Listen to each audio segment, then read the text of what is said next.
জোরে বলেন, প্রশংসা করতে হবে কার? আল্লাহ পাকের প্রশংসা করতে হবে সর্ব অবস্থায়। আল্লাহ পাক আমাদেরকে এমন একটি সময় এই কোরআনুল কারীমের আলোচনা তাফসীরুল কোরআন মাহফিলে বসার তৌফিক দান করলেন, যেই সময় গোটা বিশ্বব্যাপী এক নীল নকশা চলছে মুসলমানদেরকে নিধন করা, এবং বাংলার জমিন থেকে মুসলমানদেরকে কিভাবে খুনটাসা করা যায় এবং অদূর ভবিষ্যতে আমাদের সন্তানদেরকে কিভাবে নাস্তিক বানানো যায়, এই নীল নকশা আঁকানো হচ্ছে। এমনই সময় এই মাহফিল নিঃসন্দেহে জাতির জন্য বিশাল বড় এক নিয়ামত। জোরে বলেন ঠিকই ঠিক না? এজন্য আবার মহব্বত আর ভক্তি শ্রদ্ধা নিয়ে সবাই বলি আলহামদুলিল্লাহ।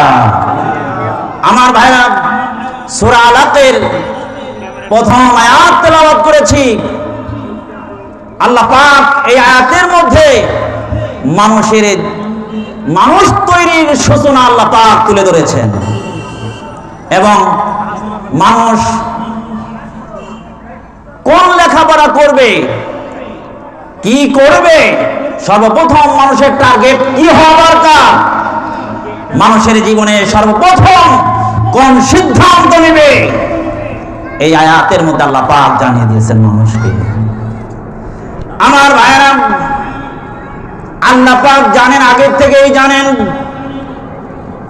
পৃথিবী নামক এই ভূখণ্ডের মধ্যে অসংখ্য রাষ্ট্র হবে। এই রাষ্ট্রের মধ্যে একটা ছোট্ট একটা দেশ হবে বাংলাদেশ, এটা আল্লাহ পাক আগেই জানেন। এই বাংলাদেশের মধ্যে জাতীয় শিক্ষানীতিতে মুসলমান সন্তানদেরকে কিভাবে নাস্তিক বেঈমান বানানো যায়, এটা যে নীল নকশা আঁকবে আল্লাহ পাক অনেক আগের থেকেই জানেন। না সব সময় জানেন, সব সময় আল্লাহ পাক জানেন, আগের থেকেই জানেন। আল্লাহ রাব্বুল আলামিন সব সময় জানেন, আগের থেকেই জানেন। এই জন্য আল্লাহ পাক সূরা ইকরা নাযিল করেছেন, সূরা আলাক নাযিল করে জানিয়ে দিয়েছেন, হে মুসলমানরা, তোমরা তোমাদের সন্তানদেরকে কোন লেখাপড়া করাবা, কোন ধরনের শিক্ষা তোমরা বাস্তবায়ন করবা, জাতীয় শিক্ষানীতিতে কেমন ধরনের সিলেবাস থাকা দরকার, আর কেমন ধরনের লেখাপড়া, কেমন ধরনের শিক্ষা তোমাদের কোমলমতি সন্তানদেরকে দিবা, কেমন শিক্ষা তোমরা অর্জন করবা, এটা আল্লাহ রাব্বুল আলামিন অদূর সবকিছুই জানেন। অতীত জানেন, ভবিষ্যৎ জানেন, বর্তমান আল্লাহ পাক জানেন, সব জানেন। এই জন্য আল্লাহ রাব্বুল আলামিন সূরা আলাক নাযিল করে বলেন, ইকরা বান্দা পড়ো। এই বান্দা কি পড়বে? আল্লাহ তাআলা জানালেন, ইকরা বিসমি রাব্বিকাল্লাযী খলাক। যে আল্লাহ পাক তোমাকে বানিয়েছেন, ওই আল্লাহ তাআলার নামে তুমি পড়ো। যেই লেখাপড়া করলে আল্লাহকে চেনা যাবে না, আল্লাহকে জানা যাবে না। যেই লেখাপড়া করলে মানুষ উত্তর জীবন যাপন করতে পারবে না, মানবতা অর্জন করতে পারবে না, বরং মানুষগুলো অমানুষে পরিণত হবে। এমন ধরনের শিক্ষা কখনো আমার ভাইয়েরা জাতীয় শিক্ষানীতিতে থাকতে পারে না, এমন শিক্ষা অর্জন করা যাবে না। মুসলমানদেরকে জানা দেন, এমন শিক্ষা অর্জন করতে হবে রে ভাই, যে শিক্ষা দ্বারা রবের পরিচয় জানা যাবে, এমন শিক্ষাই আমাদের জন্য কল্যাণ। আমার ভাইয়েরা, আল্লাহ রাসূল মহানবী মুহাম্মদ রাসূলুল্লাহ সাল্লাল্লাহু আলাইহি ওয়াসাল্লাম গারে হিরায় গিয়া ধ্যান করতেন। আমার ভাইরা, এমন সময় হঠাৎ করে জিবরাইল আমিন এসে উপস্থিত হয়ে গেছেন। জিবরাইল আমিন এসে ডেকে বলে, ইয়া মুহাম্মদ, হে মুহাম্মদ, ইকরা, তুমি পড়ো। আল্লাহর নবী বলেন, না নবী করিন, আমি পড়া জানি না, আমি পড়তে পারি না, আমি লেখাপড়া জানি না। জিবরাইল আল্লাহর নবী মুহাম্মদ আরবিকে চাপ দিয়ে ধরলেন, আলিঙ্গন করলেন, কোলাকুলি করলেন, মুআনাকা করলেন, চাপ দিয়ে ধরে ছেড়ে দিলেন। আল্লাহর নবীকে জিবরাইল আবার ডেকে বলে, ইকরা, হে নবী মুহাম্মদ আপনি পড়েন। আল্লাহর নবী বলেন মানা বিকারিন, আমি পড়া জানি না, আমি লেখা পড়া জানি না, আমি পড়তে পারি না, পড়তে জানি না। আমার ভাইরা আবার চাপ দিলেন, ছেড়ে দিলেন। আবার রাসূলকে বলা হলো, জিবরাইলের পক্ষ থেকে জানানো হলো, হে মুহাম্মদ আপনি পড়েন। আল্লাহর নবী বলেন আমি পড়া জানি না। এবার আবার যখন চাপ দিয়ে ধরেছে, চাপ দিয়ে ধরে যখন ছেড়ে দিয়েছেন, আল্লাহর নবী একদম নিষ্ক্রিয় হয়ে গেছেন, কর্মুক্ত হয়ে গেছেন, ভীত সন্ত্রস্ত হয়ে গেছেন। এবার জিবরাইল চতুর্থবার যখন বলে ইকরা বিসমি রাব্বিকাল্লাযী খালাক, হে মুহাম্মদ আপনি আপনার নবীর নামে পড়েন। এবার আল্লাহ রাসূল সাল্লাল্লাহু আলাইহি ওয়াসাল্লাম সূরা আলাকের প্রথম নাম্বার আয়াত থেকে 4 নাম্বার আয়াত পর্যন্ত পড়া আরম্ভ করে দিলেন। সুবহানাল্লাহ, 4 আয়াত পড়লেন। আমার ভাইরা আল্লাহ নবী বিশ্বনবী মুহাম্মদ আরবি এই 4 আয়াত পড়লেন। মুহাদ্দিসিন কিরাম সালিকিন আমার ভাইরা মুফাসসিরিন কিরাম উল্লেখ করেন প্রথমবার কেন বললেন না, কেন বললেন না 3 বার চাপ দেওয়ার পরে কেন বললেন? আমার ভাইরা আল্লাহ নবী বিশ্বনবী মুহাম্মদ আরবিকে যখন বলা হলো হে নবী পড়েন, আল্লাহর নবী ততক্ষণ প্রারম্ভ করেন নাই যতক্ষণ পর্যন্ত আমার রবের নাম নেয় নাই। যখন 3 বার বলেছে পড়েন, 3 বারই বলেছেন আমি পড়া জানি না। চতুর্থবার যখন বলেছে বলে ইকরা বিসমি রাব্বিকাল্লাযী খালাক, হে নবী আপনি ওই রবের নামে পড়েন যে রব আপনারে বানাইছেন, ওই রবের নামে আপনি পড়তে থাকেন। আমার ভাইরা নবী বুঝাই দিয়েছেন যেই পড়া বললে রবের পরিচয় পাওয়া যাবে না, ওই পড়া পড়া যাবে না। যেই পড়া পড়লে রবের পরিচয় পাওয়া যাবে ওই পড়াই পড়তে হবে। যেই পড়া পড়লে আমার ভাইরা মুসলমানদের সন্তান নাস্তিক হয়ে যাবে, ওই ধরনের পড়া মুসলমান সন্তানদের জন্য পড়া হারাম। আমার ভাইরা যেই পড়া পড়লে শরীফা থেকে শরীফ হওয়া যায়, আমার ভাইরা শরীফ থেকে শরীফা হওয়া যায়, শরীফা থেকে শরীফ হওয়া যায়, মনে চাইলে মহিলা হওয়া যায়, মনে চাইলে মহিলা থেকে পুরুষ হওয়া যায়। আমার ভাইরা সমকামিতার রাস্তা যারা মুক্ত করতে চায়, বাংলার জমিনে যারা শাস্তি আমার ভাইরা যেমনি ভাবে কওমে লূতের উপরে আল্লাহ তাআলা কি করেছিলেন, এমন শাস্তি আল্লাহ তাআলা দিয়েছিলেন। আমার ভাইরা কওমে লূতের মধ্যে কি ছিল? সমকামিতা ছিল। আমার ভাইরা আমরা সবই কথাগুলো জানি। কওমে লূতের মধ্যে সমকামিতা ছিল, পুরুষ পুরুষের জিনা করত, মহিলা মহিলা জিনা করত, বিশেষ করে পুরুষ পুরুষে জিনা করত। আমার ভাইরা পুরুষ পুরুষে জিনা করার কারণে আল্লাহ রাব্বুল আলামিন জিবরাইলকে পাঠিয়ে দিয়েছেন, ওই কথা আমরা জানি। আল্লাহ রাব্বুল আলামিন কি করলেন? জিবরাইলকে আদেশ দিলেন যাও, ওই জিবরাইল আর করিস তাড়াতাড়ি যা, তাড়াতাড়ি জিবরাইল গিয়া কওমে লূতের কাছে গিয়া আমার ভাইরা ইতিহাস বলা উদ্দেশ্য না, আমার মেসেজটা দেওয়া উদ্দেশ্য। জিবরাইল এসে কি করলেন? বললেন হে লূত পয়গম্বর আপনি আপনার ফ্যামিলি নিয়ে রাতে সকাল হওয়ার আগে এই এলাকা থেকে বেগে যান, আপনি তাড়াতাড়ি সরে যান। কারণ হলো আল্লাহ তাআলা আদেশ দিয়েছে এই জারকগুলোকে আল্লাহ তাআলা ধ্বংস করে দিবে, সকাল বেলায় ধ্বংস করে দিবে। কারণ হলো পুরুষ পুরুষে সমকামিতা করা, যৌন সেক্স বাস্তবায়ন করা, এটা হলো উল্টা। এই জন্য আল্লাহ রাব্বুল আলামিন এমন শাস্তি দিলেন যেটা উল্টা শাস্তি। আল্লাহ রাব্বুল আলামিন জিবরাইলকে জানায় দেন জিবরাইল যা। এবার জিবরাইল এসে কি করলেন? তার একটা ডানা আমার ভাইরা ওই এলাকার মাটির নিচে ঢোকায় দিলেন। ইতিহাসের মধ্যে আছে, তাফসীরের কিতাবের মধ্যে পাওয়া যায় জিবরাইল একটা ডানা যখন হাতটা ঢোকায় দিলেন, পুরা এলাকাটা হাতের উপরে উঠাইয়া একদম জমিন থেকে আসমান পর্যন্ত উঠাইয়া পুরা এলাকা সব আসমান পর্যন্ত প্রথম আকাশ পর্যন্ত উঠাইয়া জিবরাইল একবারে প্লেটের মতো এই যে হাতটা উঠাই আমার ভাইরা যেভাবে উঠাইছি এইভাবে উঠাইয়া প্রথম আকাশে নিয়ে এইভাবে কি করছে? উল্টায় দিছে। শুধু উল্টা দেয় নাই, উল্টা দিয়ে এমন জোরে আঘাত করেছে, আঘাতের কারণে একাকার হয়ে গেছে, তছনছ হয়ে গেছে, ধ্বংস হয়ে গেছে। আল্লাহ রাব্বুল আলামিন ওই কথাটাও জানিয়ে দেন। আল্লাহ তাআলা বলেন ফালাম্মা জাআ আমরুনা জাআলনা আলিয়াহা সাফিলাহা ওয়া আমতারনা আলাইহা হিজারাতান মিন সিজ্জিলিন মানদুদ।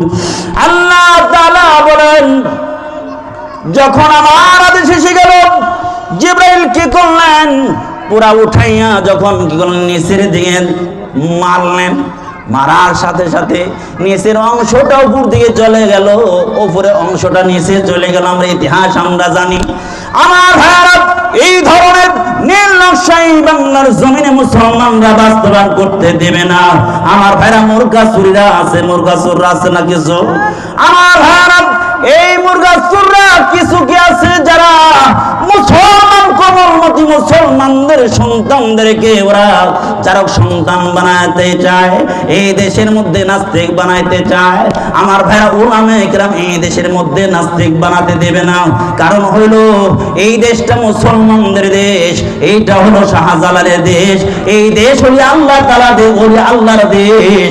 এই দেশের মধ্যে নাস্তিক বেঈমানদের কোনো এজেন্ডা বাংলার জমিনে বাস্তবায়ন করতে দেওয়া হবে আমার ভাই। এই জন্য রেডি থাকতে হবে। আমরা যখন ডাক দিবে ময়দানে নামার জন্য রেডি থাকতে হবে, জিহাদের ময়দানে নামার জন্য রেডি থাকতে হবে। কারণ হইল জিহাদ করার জন্য যেই ব্যক্তির ঈমানের মধ্যে, যার দিলের মধ্যে জিহাদি টেন্ডেন্সি নাই, যার মধ্যে জিহাদের প্রেরণা নাই, আল্লাহ রাসূল বলেন ওই ব্যক্তি, যেই ব্যক্তির মধ্যে জিহাদের প্রেরণা থাকবে না, ওই ব্যক্তির মরণ হবে নিফাকি ভাবে, মুনাফিক হইয়া মরবে। আল্লাহ তাআলা যেন আমাদেরকে মুনাফিক বানাইয়া দুনিয়া থেকে বিদায় না করেন। আমরা আল্লাহ তাআলার কাছে দোয়া করি, ও আল্লাহ বাংলার জমিনে শান্তি বর্ষণ করো। আমরা জিহাদ চাই না, বাংলার জমিন সুষ্ঠুভাবে ইসলামী আমার ভাইরা হুকুমত বাস্তবায়ন হয়ে যাক, এটা আমরা চাই। কিন্তু যদি প্রয়োজন পড়ে, জিহাদের যখন ডাক এসে যাবে, জিহাদের যখন প্রয়োজন দেখা দেবে, আমরা ঘরে আর থাকবো না, ময়দানে জিহাদে নামার জন্য কে কে তৈয়ার আছি হাত তুলে দেখাই। আল্লাহ পাক কবুল করেন, বলেন আমিন। আমার ভাইরা বলতেছিলাম, হযরত জিবরাইল আলাইহিস সালাতু ওয়াস সালাম যখন বললেন ইকরা বিসমি রাব্বিকাল্লাযী খলাক, আপনি আপনার রবের নামে পড়েন।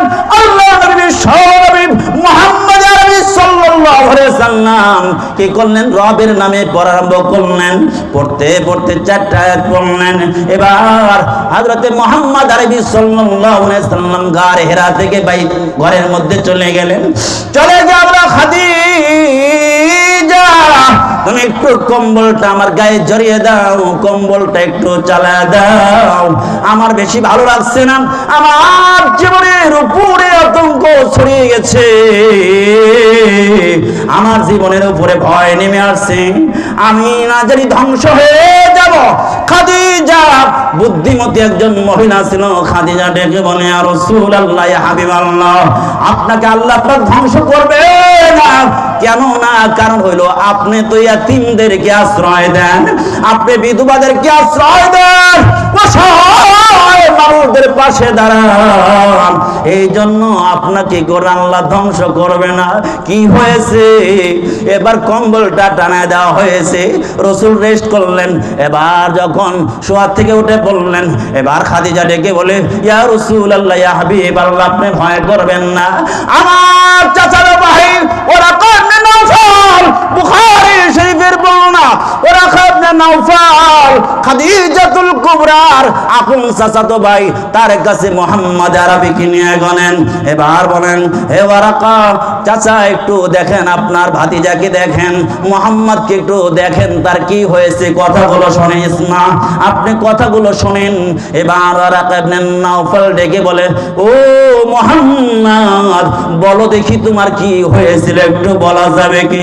আল্লাহ নবী সরাসরি মুহাম্মদ আরবি সাল্লাল্লাহু আলাইহি ওয়াসাল্লাম ডিটেইল সব কিছু বলে দিলেন। এবার যখন বললেন, ওয়ারাকা ইবনে নাওফাল ডেকে বলে, মুহাম্মদ তুমি ভয় করো না, তোমার কাছে ওই ব্যক্তি এসেছিল, ওই ফেরেশতা এসেছিল, ফেরেশতা হযরতে মূসা পয়গম্বরের কাছে এসেছিল, ওই যে ফেরেশতা লক্ষ লক্ষ পয়গম্বরদের কাছে এসেছিল, ওই ফেরেশতা আল্লাহ রাব্বুল আলামিন তোমার কাছে পাঠিয়েছেন। যাই না রাখো, এই ফেরেশতা যার কাছে আসে ওই ব্যক্তি সে নিজের দেশে থাকতে পারে না। অদূর ভবিষ্যতে আমার মনে হয় যদি ওই সময় থাকতাম রে, যখন তুমি নবুয়ত লাভ করবা, ওই সময় যদি আমি ওরাকা ইবনে নাওফাল জীবিত থাকি, তাহলে অবশ্যই তোমার পক্ষে আমি কাজ করব। কারণ হইল মক্কার লোকেরা তোমাকে মক্কায় থাকতে দেবে না। আমার ভাইরা, আল্লাহর নবী বিশ্বনবী মুহাম্মদ আরবি কি বলেন, এ ওরাকা কেন গো থাকতে দিবে না? আমি মক্কায় কেন থাকতে পারবো না? আমার কি অপরাধ? কেন তারা বের করে দিবে, মক্কা থেকে বের করে দিবে কেন? কারণ কি কি জন্য আমারে বের করে দেবে? ওরা কেমন নফল ডেকে বলে, মুহাম্মদ তুমি জানো না তুমি অদূর ভবিষ্যতে কি তুমি পাইতেছ, কি কেমন মানুষ তুমি হইবা? এমন সম্পদ আল্লাহ তোমার দান করবে, যেই সম্পদ যাকে আল্লাহ পাক দিয়েছে ওই ব্যক্তি সাথে শত্রুতা করা হয় নাই, এমন লোক এমন নবী পাওয়া যাবে না। কারণ আল্লাহ তোমার নবী বানাইবে, কারণ তোমাকে আল্লাহ তাআলা নবুয়ত দান করবে। এর থেকে বোঝা যায়, কথা থেকে বোঝা যায়, যারা হকের আওয়াজ দিবে তাদের শত্রু অবশ্যই থাকবে, যারা হকের আওয়াজ দিবে, হকের কথা বলবে, তাদের শত্রু অবশ্যই থাকবে। যেই আলেম হকের কথা বলবে তাদেরকে দেখবেন সব মুসলমান দেখতে পারবে, ভালোবাসবে, এটা হতে পারে না। কারণ হইল কিছু অ্যালার্জি মার্কা মুসলমান আছে কি নাই, জোরে বলেন আছে কি নাই? কারণ হইল হকের আওয়াজ দিলে দেখবেন হক কথা বললে, সুদের বিরুদ্ধে কথা বললে, ঘুষের বিরুদ্ধে কথা বললে, চুরি করলে, আমার ভাইরা একটা সুতা চুরি করলে, মসজিদ দিকে ধরা পড়লে জনমের মতো তাকে মার দেওয়া হয়। কিন্তু এই দেশের এমপি মন্ত্রী লক্ষ কোটি টাকা পাচার কইরা বেগমপাড়া যখন বাড়ি তৈরি করে, ওটা যখন নিউজ হয়, আমার ভাইরা যখন প্রকাশ পেয়ে যায়, চুরির কথা প্রকাশ পেয়ে যায়, ওই কথা ময়দানেও বলা যায় না। জোরে বলেন ঠিক কি ঠিক না? আমার ভাইরা, বাংলার জমিনে এক জোড়া সুতা চুরি করলে যদি তার উপরে কিল ঘুষি এসে যায়, আমার ভাইরা সেই সমস্ত এমপি মন্ত্রীরা এই দেশের টাকা পাচার করে বিদেশের বাড়িতে পাঠাইবে, বলেন দেখি ওদেরকে জাতীয় মসজিদ বাইতুল মুকাররমে খরচ পায়া দেওয়া দরকার ছিল কিনা? আমার ভাইরা, এই দেশের সম্পদ যদি সুষ্ঠু ব্যবহার হয়, সুষ্ঠু বন্টন হয়, বাংলার জমিনে বেশি দিন লাগবে না। আমার ভাইরা, বাংলাদেশের মধ্যে যাকাত নেওয়ার লোক পাওয়া যাবে না। জোরে বলেন ঠিক কি ঠিক না? আমার ভাইরা, যে কথা বলতেছিলাম, আল্লাহ তাআলা জানা দেন, ইকরা বিসমি রাব্বিকাল্লাযী খালাক। এই আয়াত নাযিল করলেন কখন? যেই সময় মক্কার লোকেরা, এই দোস্ত, মক্কার লোকেরা যেই সময়টাকে আইয়ামে জাহিলিয়াতের যুগ বলা হয়, ওরা কি মূর্খ ছিল? তাহলে মূর্খর যুগ বলা হয় কেন? ওরা কি সবাই মূর্খ ছিল? না না, মূর্খ ছিল না। কারণ হলো আবু জেহেলের আসল নাম ছিল আবুল হেকাম, শিক্ষিত ওদের বাবা, অথচ আল্লাহ তাআলা তার নাম রেখে দিল আবু জাহাল। কারণ কি? আমার ভাই একটা কবিতার মধ্যে আছে, আন্নাসু কান্নাউহু আবা হিকামিন, আন্নাসু কান্নাউহু আবা হিকামিন, আল্লাহু কান্নাহু আবা জাহালিন। আল্লাহু আকবার বলেন। আমার ভাইরা, মানুষগুলো তাকে নাম দিয়েছিল আবুল হিকাম। আল্লাহ তাআলা বলেন না, ওর নাম আবুল হেকাম না, কারণ হলো সত্য সে মানতে চায় নাই, সত্য গ্রহণ করে নাই, সত্য পছন্দ করে নাই। এই জন্য আল্লাহ তাআলা তার লকব আর উপাধি দিয়েছে আবু জাহাল। আমার ভাইরা, ওই সময়ের মানুষরা মূর্খ ছিল না, তারাও ছিল শিক্ষিত জাতি, কিন্তু তখনকার মানুষদেরকে মূর্খ কেন বলা হলো বাবাজি? এদিক খেয়াল করি, তারা কি মূর্খ ছিল না? মূর্খ ছিল না, মূর্খ ছিল না, তারা সবাই শিক্ষিত ছিল, কিন্তু যে শিক্ষা অর্জন করলে প্রকৃত মানুষ হয়ে যায়, যে শিক্ষা অর্জন করলে প্রকৃত গুণের মানুষ হয়ে যায়, যে শিক্ষা অর্জন করলে মালিকরে জানা যায়, মালিকরে চেনা যায়, ওই শিক্ষা ওদের কাছে অনুপস্থিত ছিল, যার কারণে মাটির তৈরি, লোহা তৈরি, পাথরের তৈরি, নিজ হাতে তৈরি কইরা মাথায় করে করে আর সিজদা দেয়। আমার ভাইরা এখনো আছে, নিজ হাতে বানাইয়া তারা সিজদা করে, আছে কি নাই? আমার ভাইরা, ওই জামানাকে জাহিলের যুগ কেন বলা হয়? কারণ হইল ওরা মুসলমান এরকম ভাবে নারীদেরকে তারা কি করতো? মানুষই মনে করতো না, নারীদেরকে ভোগের তারা বস্তু মনে করতো, নারীদের কোনো দাম ছিল না। আমার ভাইয়েরা, আয়াতে বোঝা যায়, আল্লাহ তাআলা জানায় দেন, ওয়া ইযা বুশিরা আহাদুহুম বিল উনসা যাল্লা ওয়াজহুহু মুসওয়াদ্দান ওয়া হুয়া কাযীম। আল্লাহ পাক বলেন, ওই সময় এমন দুরবস্থা ছিল, কারো স্ত্রী গর্ভবতী হয়েছে, এবার বাচ্চা ডেলিভারি হবে, অপেক্ষায় আছে, সন্তান হবে, সন্তান হবে। ইযা বুশিরা আহাদুম বিল উনসা, যখন তার ঘর থেকে সংবাদ হতো আপনার ঘরের মধ্যে একজন কন্যা সন্তান হয়েছে, যাল্লা ওয়াজহু মুসওয়াদ্দা, চেহারাটা কালো হয়ে যাইতো, ওয়া হুয়া কাযীম, রাগ গুসায় ফেটে পড়তো। ইয়াতাওয়ারা মিন কওমি সুআ, আরে ওরা কি করতো? কম থেকে আলাদা হইয়া গোপন হয়ে চলতো, কারণ তারা লজ্জা করতো। আরে লজ্জা করতো, আমার ঘরে মেয়ে হয়েছে, এই জন্য মেয়েদেরকে জীবন্ত দাফন করতো, মেয়েদেরকে জীবন্ত কবর দিত, মেয়েদেরকে যখন মন চাইতো ধর্ষণ করত। মেয়েদের কোনো দাম ছিল না। যারা রাষ্ট্রীয়ভাবে শক্তিশালী, রাষ্ট্রীয় সাপোর্ট ব্যবহার করে, দুর্বলতার কারণে সমাজের মধ্যে তাদের কোনো দাম ছিল না। এখন ওই অবস্থা হয়েছে কি হয় নাই? রাষ্ট্রীয় সাপোর্ট যাদের কাছে আছে আর রাষ্ট্রীয় সাপোর্ট যাদের প্রতি নাই, আকাশ আর জমিনের বৈষম্য আছে কি নাই? আমার ভারত এই বাংলার সবচেয়ে উচ্চ শিক্ষাঙ্গন আছে জাহাঙ্গীরনগর বিশ্ববিদ্যালয়। সেই জায়গায় একজন স্ত্রী নিয়ে করতে গিয়েও কি আমার ভাইরা নিরাপত্তা নাই। স্বামীরে বেঁধে যদি আমার ভাইরা যৌথভাবে সম্মিলিতভাবে দর্শন করতে পারে, বলেন দেখি এই দেশের অবস্থা কেমন হয়েছে। আমার ভাইরা আগামীকাল 14ই ফেব্রুয়ারি বিশ্ব ভালোবাসা দিবস না, বড় বেহা দিবস।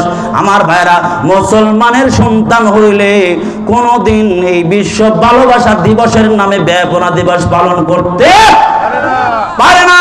আমার ভাইরা যারা ইসলামী সংস্কৃতিতে বিশ্বাসী, আমার ভাইরা ইসলামী আকীদায় বিশ্বাসী, আমার ভাইরা ইসলামী কালচারে বিশ্বাসী, এই বিশ্ব ব্যয় দিবসে তারা কোনোদিন মুসলমানদের ছেলেমেয়েরা এরকম ফুল আদান প্রদানের নামে, বিশ্ব ভালোবাসা দিবসের নামে যৌন চরিতার্থ করতে পারে না। ওরা চরিত্র নষ্ট করতে পারে না। এরা চরিত্র নষ্ট করার জন্যই ওই ইউরোপ থেকে এই ধরনের বিশ্ব ভালোবাসা দিবস বাংলার জমিনে সাপ্লাই দেওয়া হয়েছে। জোরে বলেন ঠিক কি ঠিক না?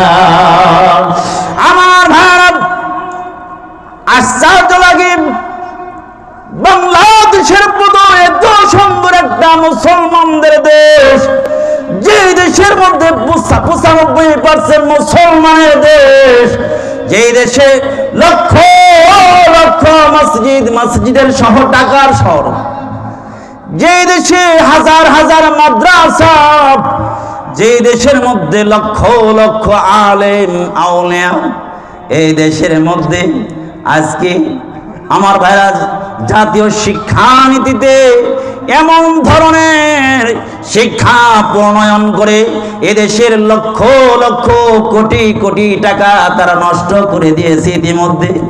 আমার ভাইরা দেখেছিলেন ইসলাম ধর্ম, ইসলাম শিক্ষার মতো এত একটা গুরুত্বপূর্ণ পাঠ্য পুস্তকে দুর্গার ছবি মানে কি? এটা আমার ভাইরা পরিকল্পিত নীল নকশা এই দেশের মধ্যে হিন্দুনি কালচার তারা বাস্তবায়ন করতে চায়। আমরা এই ভয়াপাড়া থেকে দিতে চাই আমার ভাইরা, এই বাংলার জমিনে কোনো দাদা বাবুদের কোনো সংস্কৃতি বাংলার জমিনে চলতে দেওয়া হবে না। আমার ভাইরা, এই মুসলমানের দেশে কালেমা নিয়ে বাঁচতে চাই, অন্যরাও লেখাপড়া করবে, তবে সত্যিকার অর্থে একজন মানুষ হতে হলে যেই শিক্ষা দরকার ওই শিক্ষা বাস্তবায়ন না করলে, প্রণয়ন না করলে এই দেশের জনগণ এই ধরনের শিক্ষাকে ডাস্টবিনে ফেলে দিতে প্রস্তুত হয়ে যাবে। জোরে বলেন ঠিক কি ঠিক না? আমার ভাইরা, এই জন্য রেডি থাকতে হবে। এই দেশ নিয়ে যে কোনো ধরনের নীল নকশা করা হোক না কেন, আলেমরা যখন ডাক দিবে সকল নীল নকশাকে উড়িয়ে পুড়ে দিতে রেডি থাকতে হবে। কে তৈরি আছে তুমি দেখা। আল্লাহ পাক কবুল করেন, বলুন আমিন। ওয়া আখির দাওয়ানা আলহামদুলিল্লাহি রাব্বিল আলামিন। আসসালামু আলাইকুম ওয়া রাহমাতুল্লাহি ওয়া বারাকাতুহু।